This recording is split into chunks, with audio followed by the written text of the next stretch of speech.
The precious metals bull market appears to be in full swing, with gold enjoying substantial gains since the fall of 2018, while silver has now just started to make a dramatic move.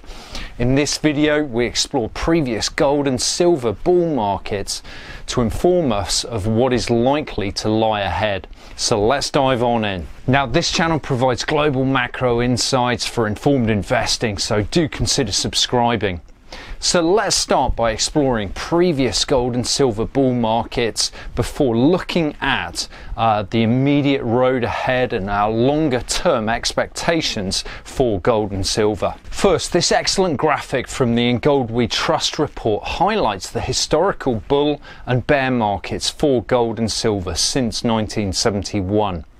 The recessions are highlighted here in grey, and what really strikes me about this is how long the last full bull market lasted for these metals, from around 2000 to 2011. So this was a period of over 125 months, during which time gold enjoyed returns amounting to 583%.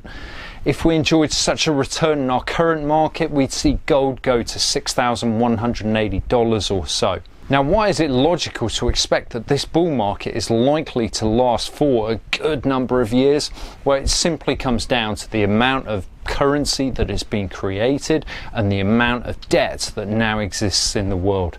Of course, silver and gold are free of counterparty risks, and that makes them exceptional safe haven assets. A longer and greater bull market would then fit with the numbers you often hear touted to that of $10,000 gold or more per ounce. This usually depends upon the money supply measurement you actually divide the US Treasury's gold holdings by. But nothing goes up in a straight line, and pullbacks are an inevitability even in strong bull markets. So we've got to see them as an entirely healthy process, allowing buyers to actually reposition and sellers to take some profits. A process a little like catching one's breath. And this provides a prime opportunity to actually use those pull downs to actually increase exposure should you wish to do so.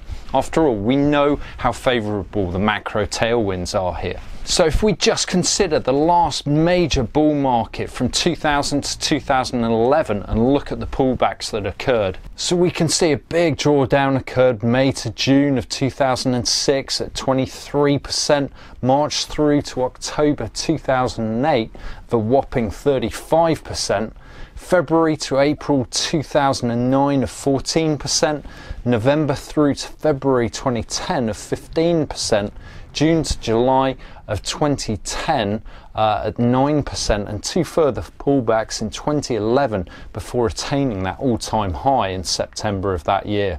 Of course, earlier this year we saw a pullback of 15% in March alone, and gold's performance in such a deflationary environment has been tremendous, and it's great to see silver playing catch up now. And if we consider the period 1971 through to 1980, gold went up over 18 times and silver soared at over 30x, while the bull market in the 2000s led to a nearly 8x return in gold and almost a 12x return for silver. Clearly, this tells us that silver has the potential to move further and faster than gold. And so then this encourages us to actually consider what may occur to the gold-silver ratio.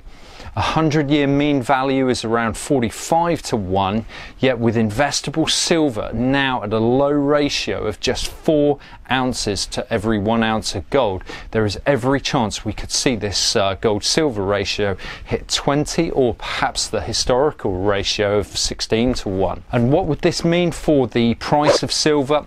Well, we'd need to consider gold's performance here as well.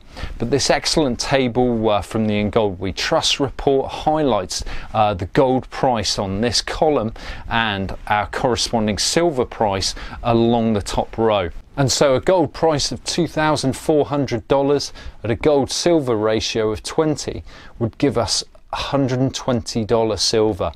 But taking this forward to say $5,000 gold could lead to $250 silver at that same 20 to 1 ratio. And looking at gold on a long-term log chart, potential outcomes appear fascinating, particularly if gold moves into this next channel.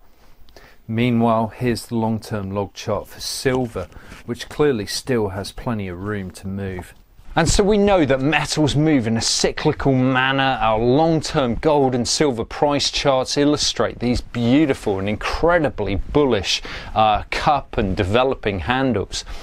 Using these as a price gauge from the bottom of the cup to its rim, we can see a potential price outcome for gold in nominal terms of somewhere around $3,500. Yet in inflation adjusted terms, this would rise to over $4,000. Meanwhile, the nominal outcome for this measurement for silver suggests a price of just over $90, but on an inflation adjusted scale gives us three-figure silver. While these can be useful targets to actually consider, we live in a world of enormous distortions, which is likely to have a profound effect on price levels. But it's worth remembering it's still very early days. Just to put this into context, this excellent graphic from Marin Katusa highlights just how incredibly early we are in gold's current bull market. There's clearly a very long way to go and grow from here. Meanwhile, for silver, we can see once again how far there remains to go. And so will we see another big buying opportunity, a chance to add more gold, silver and mining stocks? Well, if we consider just how much of a bubble we see in the stock market right now, it seems highly plausible. The market has been driven by liquidity rather than fundamentals, as we can see in this chart. And so economic activity has plummeted while money printing has just gone wild, driving all sorts of distortions. What can we expect next? Well, I think that breaks down to three key waves that we're likely to see. The first being personal bankruptcies and loan defaults, of which mortgage defaults seem to be a primary issue. The second being corporate and banking crises, followed by the potential for sovereign debt defaults by countries. This is the insolvency phase of the crisis. The range of headwinds we face is worryingly large, as we can see here. So I'm in agreement with many other economists that the market is almost certain to see a substantial reckoning, and that this could bring precious metals and miners down with them. But what we also know is that the Fed will not hold back.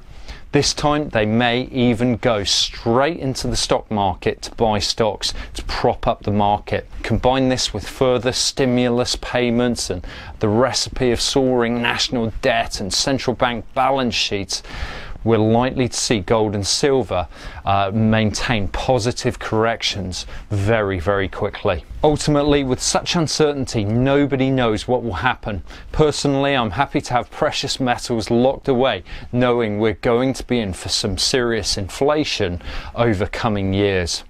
Yet I'd welcome another opportunity, a further last big buying opportunity, knowing that the macro backdrop for gold and silver and Bitcoin is enormously bullish. What do you think? Do let me know in the comments down below. Here's our key summary for today.